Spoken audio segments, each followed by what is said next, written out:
जय हिंद। देखिए 3 जनवरी के दिन अमेरिका ने वेनेजुएला पर आक्रमण करके और महज कुछ घंटों में इसके राष्ट्रपति भवन से इसके राष्ट्रपति निकोलस मादुरो को उठा के लेके चला गया और अभी निकोलस मादुरो अमेरिका के एक जेल में है। इनके ऊपर आरोप है कि ये वेनेजुएला के रास्ते और मैक्सिको के रास्ते वेनेजुएला होते हुए और यहाँ पर ड्रग्स सप्लाई करते थे। हालांकि ये बहाना है, अमेरिका में ड्रग्स जो आता है वो मैक्सिको से आता है, न कि वेनेजुएला से आता है। ये चुपचाप एक बहाना है।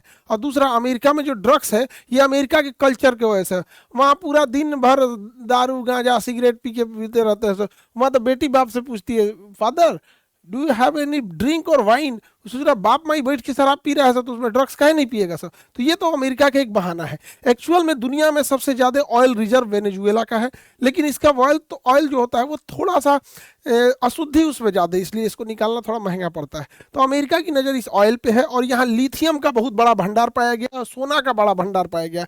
तो एक्चुअल अमेरिका इन भंडार पर कब्जा करना चाहता है और बहाना लगा देता है कि अमेरिका में ये ड्रग्स सप्लाई करता है, इसलिए वो इसके राष्ट्रपति को उठा के लाया गया है। और इस 2020 से जब लॉकडाउन चल रहा था उसी समय से अमेरिका राष्ट्रपति को उठाना चाहता था और यहाँ पर उसने बड़ा अच्छा गेम खेला।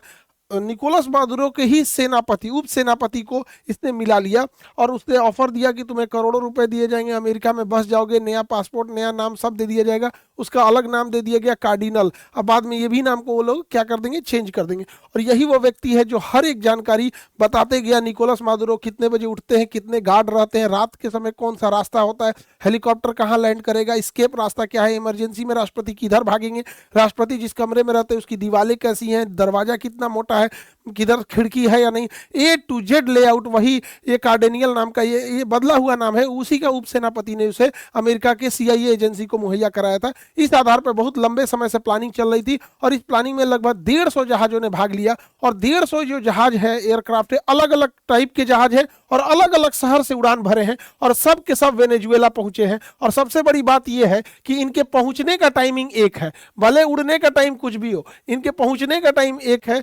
वेनेजुएला को ये लोग संभलने का मौका नहीं दिए और समझते हैं कौन कौन सा इसमें यूज हुआ है। तो जो सबसे पहले वेनेजुएला में एंट्री मारा था, RQ सेंटेलियन नामक ड्रोन एंट्री मारा था। ये 50,000 फीट की ऊंचाई पर उड़ता है और ये स्टिल्ट ड्रोन है। इसे इतनी बेहतरीन फोटो लेता है, हर जगह की पूरी प्रॉपर फोटो ले लिया। स्टिल्ट है तो ये पकड़ में भी नहीं आया। अब इसके बाद अगला नंबर आता है F-35 का। F-35 रडार में नहीं दिखता है दुश्मन के, और इसी का फायदा उठा के वो वेनेजुएला के अंदर प्रवेश कर गया। और जब ये वेनेजुएला में प्रवेश किया, अलग अलग जहाजों से, कोई एयरक्राफ्ट कैरियर से उड़ान भरा है, कोई प्यूर्टो रिको के सैन्य अड्डा से भरा है, कोई यहाँ से अलग अलग जगहों से भरा है।